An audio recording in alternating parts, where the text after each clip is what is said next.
Bismillahirrahmanirrahim. Assalamualaikum warahmatullahi wabarakatuh. Sobat-sobat ngabarin kabar, semoga selalu dalam keadaan sehat walafiat, serta diberikan rezeki yang halal, berkah, lancar, dan juga banyak. Para menteri Pak Prabowo yang juga mantan menteri era pemerintahan Presiden Jokowi mampir ke Solo buat silaturahmi, bukan buat cawe-cawe.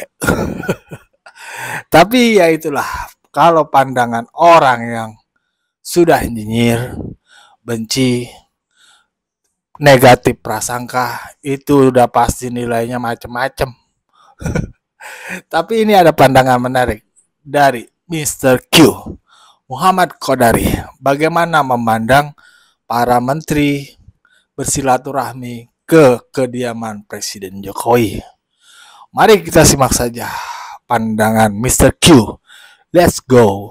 Nah, kalau tadi kita bicara ini Pak Qodari sebagai negarawan kan, artinya bahwa pertemuan keduanya juga karena ada situasi krisis yang memang Pak Prabowo potensi krisis.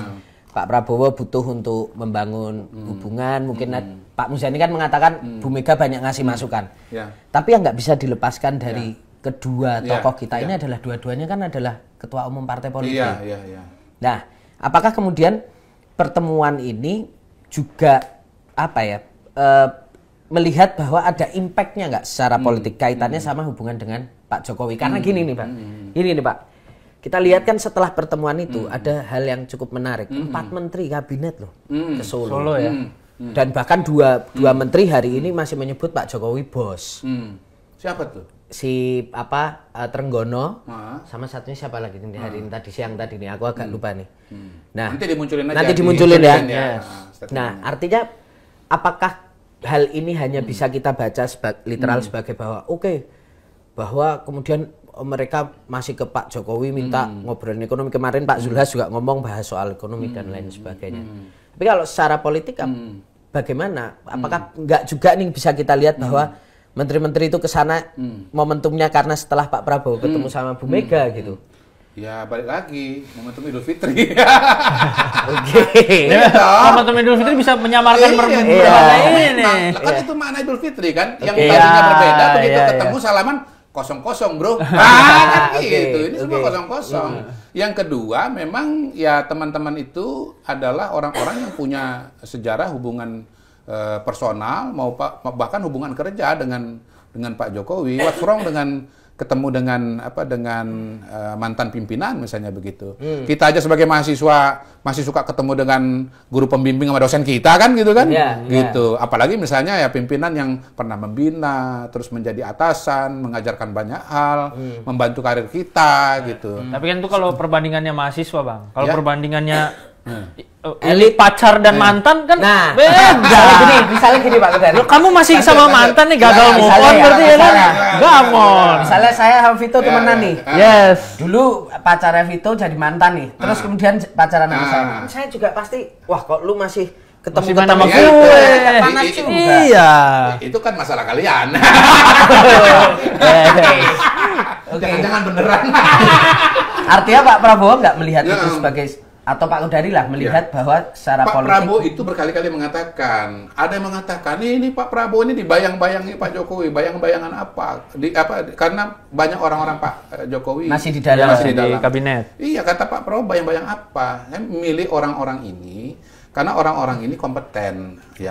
Ditambah ya mungkin dukungan politik gitu kan. Tapi jangan lupa satu hal, ini saya dilupakan. Pak Prabowo itu adalah bagian dari kabinet sebelumnya. Dia ikut rapat kabinet, dia tahu kinerja masing-masing menteri, gitu. Dia bisa mengukur cocok apa nggak cocok, kan begitu kan?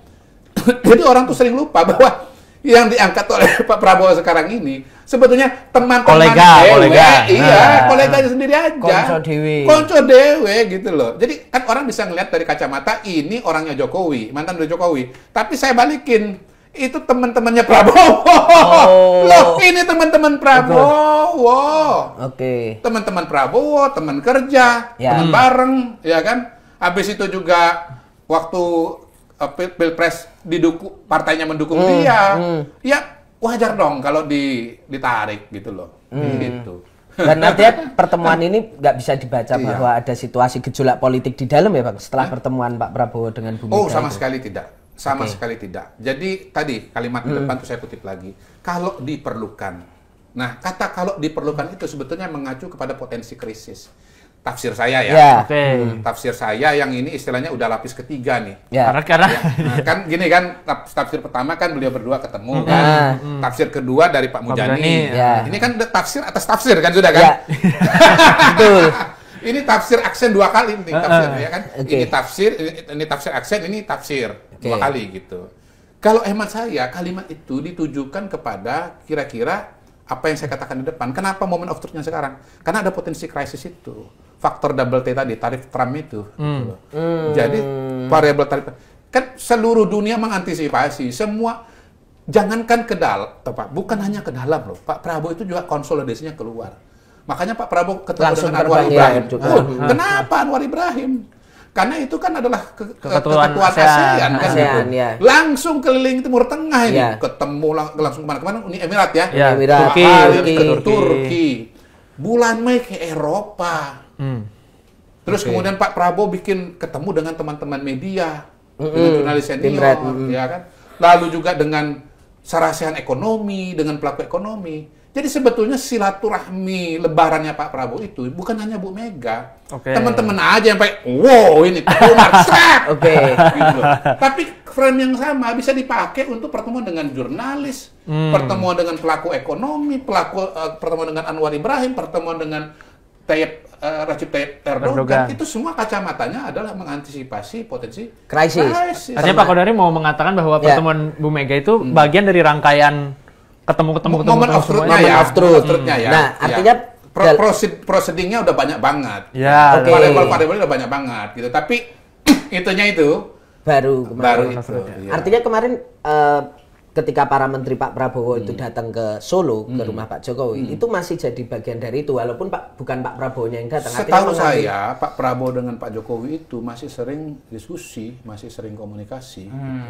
Loh, masa teman komunikasi ada yang datang ya temannya, mantan anak buahnya, lalu kemudian jadi soal kan nggak masuk di akal gitu loh. Jadi ini sebetulnya wilayahnya wilayah kemanusiaan kalau menurut saya. Jangan semua dibaca dari mata kepentingan politik gitu. Wah, kita juga bisa baca dari kacamata kemanusiaan, sebagai kemanusiaan, sebagai sahabat, sebagai teman. Gitu. Artinya Pak Prabowo juga nggak menyimpan kekhawatiran. Barangkali Pak Kodari melihatnya gimana?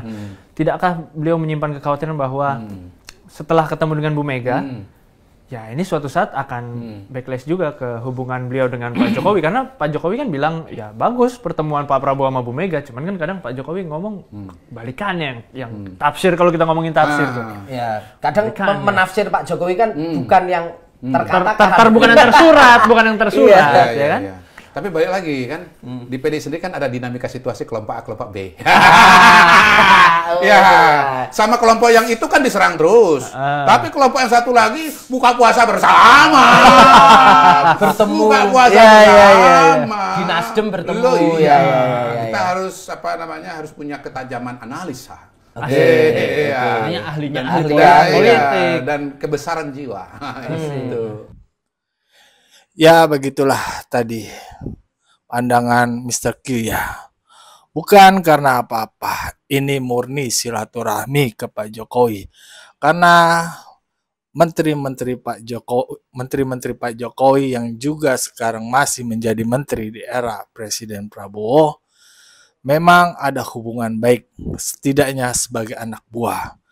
Apa salahnya sih silaturahmi ke kediaman mantan bos?